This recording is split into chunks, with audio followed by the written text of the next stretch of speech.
অবশ্যই ভালো লাগছে। বাংলাদেশের নতুন ভাবে বাংলা নববর্ষ উদযাপন হচ্ছে। এবারে নববর্ষ অবশ্যই অনেকটাই ব্যতিক্রম।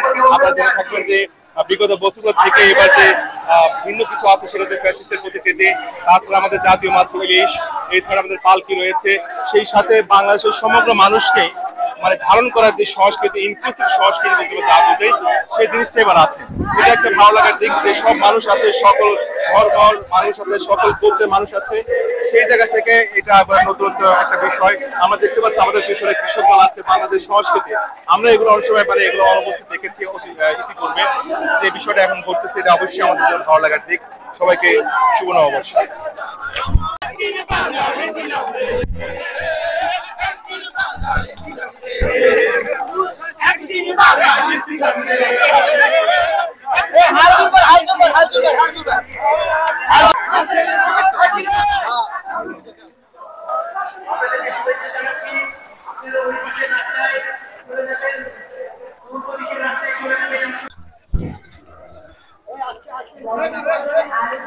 এভাবে রিক্সা চালিয়ে কখনো পয়লা নববর্ষ পালন করা হয়েছিল?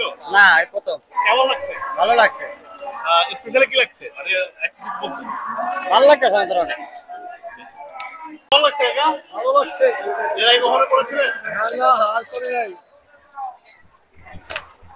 খুব ভালো লাগছে বাবা, খুব ভালো লাগছে। অন্য কোনো বছর পাইনি আমরা এইভাবে এরকম আসতে।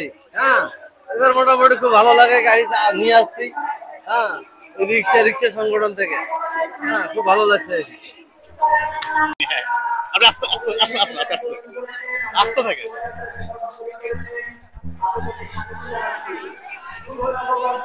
কেমন লাগছে এবার পয়লা বৈশাখ? দীর্ঘ 5 বছর পর আবার ক্যাম্পাসে আসতে